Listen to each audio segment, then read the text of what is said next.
தென்மதுரை வீரனுக்கு என்னுடைய மாமனுக்கு தேக்குமர தேகமடி அம்மாயம்மா.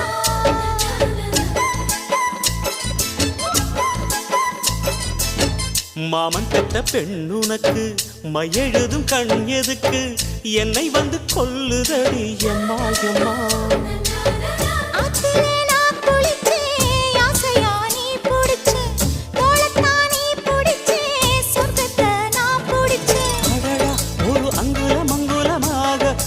ஆசையில் முத்தங்கள் போட அதை என்னென்ன சொல்லுவேன் எப்படி சொல்லுவேன் நானே.